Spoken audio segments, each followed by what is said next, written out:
मेरे प्रियो जय मसीह की मैं स्वागत करता हूँ प्रियो आज की सुबह की प्रार्थना में। प्रभु यीशु मसीह आज की सुबह आप सबों के जीवन को शक्ति और सामर्थ से भरे, अपने बलवंत हाथ में आप लोगों को संभाल करके रखे। प्रियो जब हम सुबह सवेरे भोर के तड़के उठ करके जब हम प्रार्थना करते हैं ना, प्रभु यीशु मसीह हमारे प्रार्थनाओं के उत्तर देते हैं, हमारे दुहाई को वो सुनते हैं, अपने कान को खोल करके वो सुनते हैं और हर एक प्रकार के बंधाइयों को तोड़ते हैं। बाइबल बताती है धर्मी जन की प्रार्थना के प्रभाव से बहुत कुछ हो सकता है। जब हम प्रार्थना करते हैं हमारे जीवन में हम बद्रूहों को जलाते हैं, हमारे जीवन के दुष्ट आत्मा की पूरी युक्तियों को हम जलाते हैं। प्रियो अगर आप लोग चैनल पर नए पाए जा रहे हैं प्रियो, सब्सक्राइब तुरंत ही करेंगे, लाइक शेयर कमेंट भी करेंगे। इस समय प्रियो मैं आपको बताना चाहूंगा कि बाइबल से 5 ऐसे वचनों को जिन्हें आप प्रार्थना करने से पहले जब आप पढ़ेंगे, प्रभु यीशु मसीह आपके सारे कामकाजों को सफल करेंगे और आपकी जीवन में जितनी प्रकार की ऐसे बंधुआइयां हैं जिनमें आप उलझे हुए हैं, संकट हैं, मुसीबतें हैं, दर्द होता है, तकलीफों में जीवन को जी रहे हैं, आंखों की इंद्रियां काम नहीं कर रही हैं, बीमारी में जीवन को देख रहे हैं, इस प्रकार की कई ऐसे बातें हो सकती हैं। जब आप इस प्रार्थना को सुन रहे हो, प्रभु यीशु मसीह अपने बेदारी को भेजेंगे, अपने आगों को भेजेंगे और आपके जीवन को वो शुद्ध करेंगे, सारे बंधुआई को तोड़ करके पवित्र करेंगे। प्रियो तो इस समय हम पहला वचन पढ़ेंगे भजन संहिता उसका 118 अध्याय और उसका 24वां वचन, जहाँ इस प्रकार से लिखा है, आज का वह दिन जो यहोवा ने बनाया है, हम इसमें मगन और आनंदित हों। यस, आज के इस दिन को जो हम सुबह भोर के तड़के उठकर को देखने पाते हैं, इस दिन को यहोवा पिता परमेश्वर ने बनाया है। प्रियो अगर वो नहीं चाहते तो आज के इस दिन में हम देखने भी नहीं पाते, इसमें हम रहने भी नहीं पाते। लेकिन धन्यवाद उस खुदावंद का जिसने हमें बनाया है, इसने हमारे लिए इस दिन को बनाया है। तो हमें आनंदित और मगन होना है, ना कि दुनियावी बातों में हमें चकाचौंध में, संसार के चकाचौंध में जाकर के बुरी रीति से अपने आप को दुष्ट के हाथों में सौंपना है। नहीं, हमें आनंदित होना है, प्रभु का धन्यवाद करना है कि धन्यवाद यीशु, तूने अपने महान फजल को, तूने पवित्र आत्मा मेरे जीवन के बद्रूहों को जला करके, मेरे जीवन से सारे प्रकार की मुसीबतों को दूर करके आज के इस पवित्र दिन को तूने मुझे दिखलाया। हम आज के इस दिन में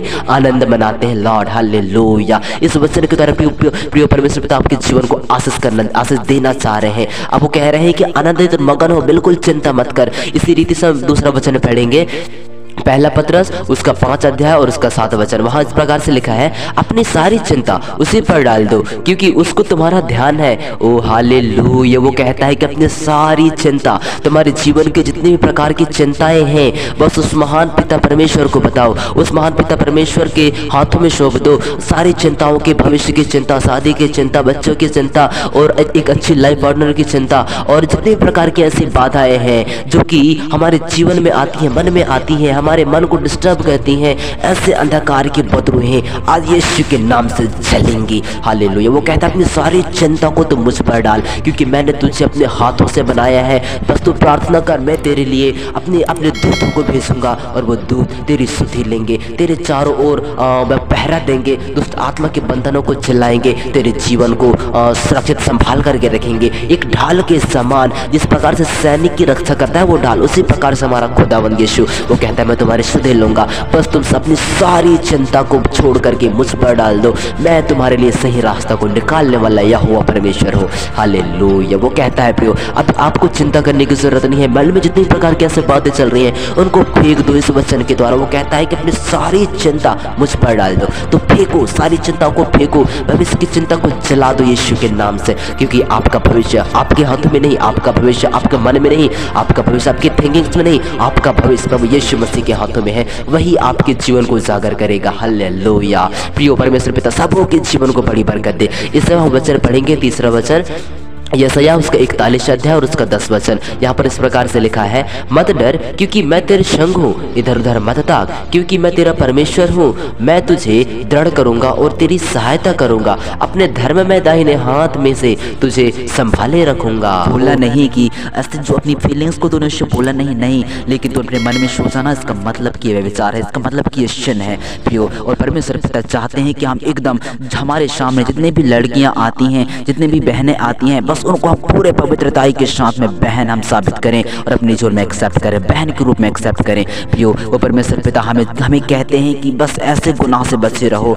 सब सारे संसार में जितनी भी लड़कियां हैं सबको अपने बहन मान लो और मेरे पीछे आओ, मैं तुम्हें जो है ना अपना वारिस बनाऊंगा। वो कहते हैं प्रियो हम उसके वारिस हैं। आप जानते हैं कि प्रभु यीशु मसीह को उसने वारिस बनाया और किस तरह से अद्भुत और बड़े बड़े काम उसके द्वारा हुए। प्रभु यीशु मसीह के द्वारा हमारे पिता परमेश्वर ने कैसे बड़ी महिमा की, वैसे ही आपका जीवन भी होगा। तो प्रियो, आपसे जो है ना आपको किसी भी स्त्री पर गलत दृष्टि नहीं डालनी है। उसको देखना ज़रूर है, जैसे हमारी आंखें हैं देख सकते हैं, लेकिन उसमें व्यभिचार नहीं होने चाहिए, उसमें जो है ना गलत प्रकार के इंटेंशन नहीं होने चाहिए। हम पूरे पवित्रताई के साथ हम देखें, क्योंकि बहनें हैं। हालेलुया। तो प्रियो, इसमें हम दूसरा वचन पढ़ेंगे, लेवावस्था उसका 26 अध्याय और उसका 21वां वचन। यहाँ कुछ इस प्रकार से लिखा है, बड़े ही ध्यान के साथ सुनिएगा। 3 पाप नहीं करना है, 3 वचनों के मैं बता रहा हूँ, ऐसे पाप नहीं करना है, नहीं तो परमेश्वर पिता के आंसू बह जाएंगे प्रियो। हालेलुया। तो हम पढ़ेंगे लेवावस्था 26 अध्याय 21वां वचन। और यदि तुम मेरे विरुद्ध चलते ही रहो और मेरा कहना न मानो, तो मैं तुम्हारे पापों के अनुसार तुम्हारे ऊपर और 7 गुना संकट डालूंगा। क्योंकि मतलब देखो यार, देखो अगर हम ऐसे हम गुनाह करते जाएंगे ना, बिल्कुल गुनाह पे गुनाह हम जब करते जाएंगे प्रियो, तो परमेश्वर पिता कहते हैं कि तुम्हारे जीवन पर मैं 7 गुना संकट। इसका मतलब कि जब हमारे जीवन में संकट आती है किसी प्रकार के, जैसे हम लकवा से ग्रस्त हो जाते हैं, कैंसर से ग्रस्त हो जाते हैं, या फिर किसी प्रकार की ऐसे बॉडी में अकड़न हो जाती है ना, तो वो सिर्फ 1% है। 1% सोचो, अगर जब 7 गुना हमारे जीवन पर वो बीमारी आकर के बैठ जाए तो हमारी दशा क्या होगी, हमारी हालत क्या होगी प्रियो। इसलिए जो है ना हमें परमेश्वर पिता की ओर अपने मन को फेरना है और उसकी सारी बातों को मानना है, ताकि परमेश्वर पिता हमारे सारे पापों को शुद्ध करके हमें धर्मी ठहराए और अपने पवित्र सृजनहार परमेश्वर पिता जो है ना हमें जो है ना एक नई जीवन जीने के लिए हमें उजागर करे, हमें प्रोत्साहित करे कि हम सारे पापों से मुक्त होकर के अपने मन को सारे लुभावनी वस्तुओं से छोड़ करके, सांसारिकता के अभिलाषाओं से छोड़ करके उस महान पिता परमेश्वर के लिए जिसने हमें जीवन दिया, हम उसके लिए जीवन को जिए, क्योंकि वो चाहते हैं कि हम उसकी आराधना करें। हमारा खुदा चाहता है कि उसने हमें बनाया, अपने हाथों से हमें रचा है प्रियो। तो वो चाहते हैं कि किसी भी मनुष्य का जीवन जो है ना बर्बाद नहीं होना चाहिए, सब मनुष्य उस महान पिता परमेश्वर की आराधना करें, ऐसी उसकी प्लानिंग है। वो परमेश्वर पिता आपसे भी ऐसे ही अपरंपार महिमा करवाना चाहते हैं। तो परमेश्वर पिता आपसे कह रहे हैं कि अगर मेरी बातों को नहीं मानेगा, मेरे विरोध में होकर के तू कार्य करेगा, पाप पे पाप करता रहेगा, व्यभिचार करता रहेगा, कुदृष्टि डालेगा, भाई स्त्री को छेड़ेगा, व्यभिचार करेगा, चोरी करेगा, डकैती करेगा और हत्या करेगा और परस्त्रीगमन करेगा, तो ऐसे में प्रभु यीशु मसीह कहते हैं कि मैं तेरे संकट को 7 गुना बढ़ा दूंगा। अब सोचो, जब 7 गुना संकट आपके जीवन में आएगा, आपकी दशा क्या होगी। हम झेल नहीं पाएंगे प्रियो, लेकिन फिर वो दशा कटेगी नहीं, क्योंकि वो हमारे पाप की मजदूरी है जो हमें परमेश्वर दे रहे हैं। हालेलुया। इसलिए हमें पाप नहीं करना है। और इसमें हम लास्ट वचन पढ़ेंगे, रोमियो उसका 6 और उसका 23वां वचन। यहाँ उस प्रकार से लिखा है, क्योंकि पाप की मजदूरी तो मृत्यु है, परंतु परमेश्वर का वरदान हमारे प्रभु यीशु मसीह में अनंत जीवन है। प्रियो, तो मैं आपको बताना चाहूँगा कि जब हम पाप करते हैं तो पाप हमें थोड़ी देर के लिए मजा दे देता है, चाहे हम किसी प्रकार के पाप करें। हम जैसे सोचेंगे भी ना, ये भी एक पाप है। हम फिजिकल भी करेंगे ना किसी के साथ, तो वो भी एक पाप है। और हम सोचेंगे वो भी पाप है, देखेंगे वो भी पाप है, मतलब देखने के बाद हम गलत इंटेंशन लाते हैं, वो पाप है। तो इसका मतलब कि बाइबल कहती है कि जब हम किसी पर कुदृष्टि डालते हैं, गलत करते हैं और गलत करते हुए देखते हैं और रोकते नहीं हैं, तो एक्चुअल में ये भी पाप ही है। तो इसकी जो मजदूरी है वो मृत्यु है। अगर हम पाप करेंगे तो सीधा मृत्यु में प्रवेश करेंगे। इसलिए परमेश्वर कहते हैं कि